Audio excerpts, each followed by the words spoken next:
Di sini saya, Salsa, akan menjelaskan mengenai materi analisis korelasi.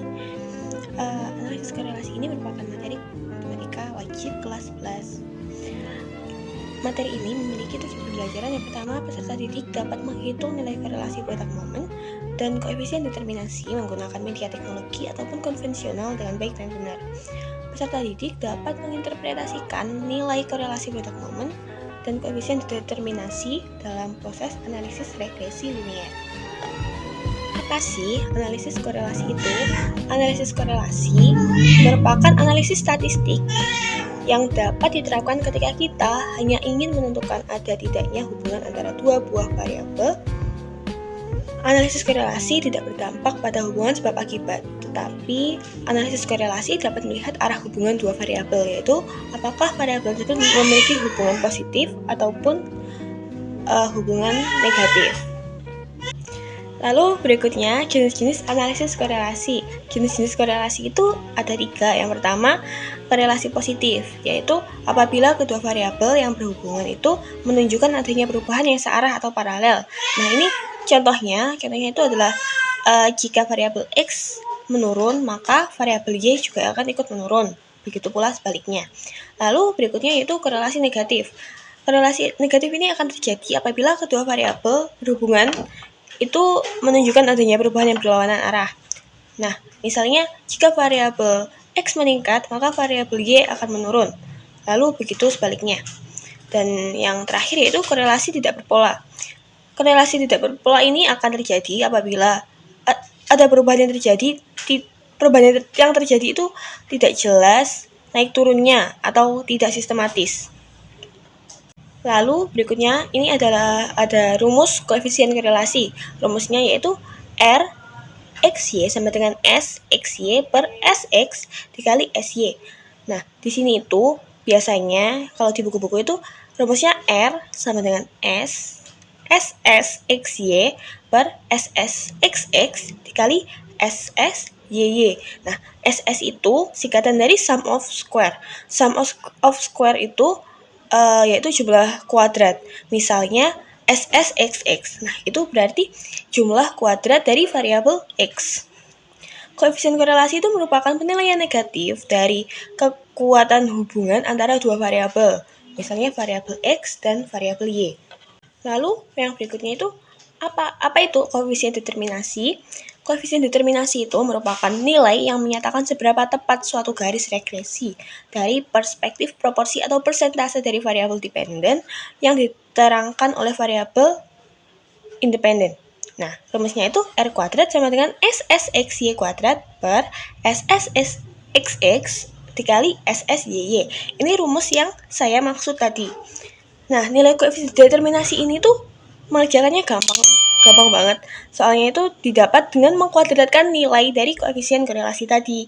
Jadi kita hanya perlu menghafalkan rumus koefisien korelasi tadi dan kita akan dengan gampang untuk mengerjakan koefisien determinasinya. Yaitu tinggal mengkuadratkannya saja. Nah, sepertinya kan sudah cukup materinya, lalu kita akan beralih ke contoh soal. Contoh soalnya itu yang pertama, ingin diketahui seberapa kuat hubungan antara besarnya pendapatan seseorang dengan pengeluaran atau konsumsi per bulan. Data dari 6 orang yang diwawancarai diperoleh data sebagai berikut. Yang pertama itu ada pendapatan dimisalkan dengan variabel X dan konsumsi dimisalkan dengan variabel Y.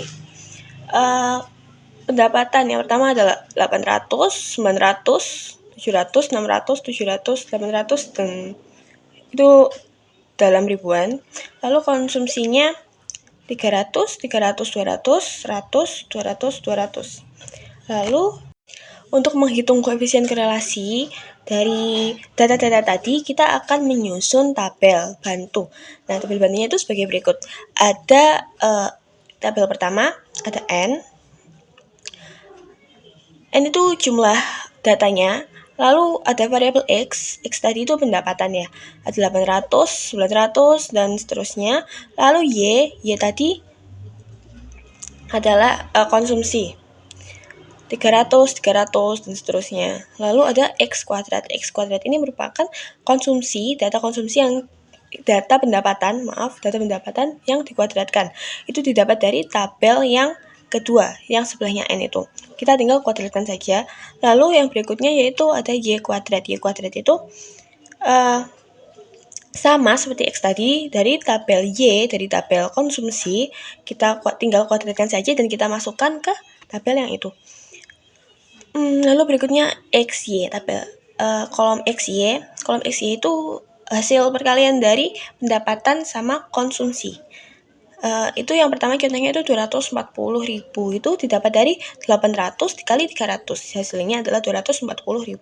Lalu kita kembali lagi ya ke Y kuadrat tadi, 90.000 itu didapat dari 300 dikuadratkan, yaitu hasilnya 90.000.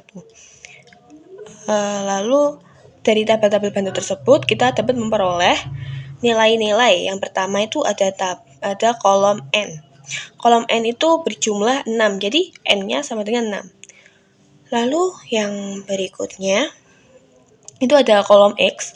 Kolom X itu ada sigma X, yaitu jumlah dari X. Kolom X yaitu 4.500.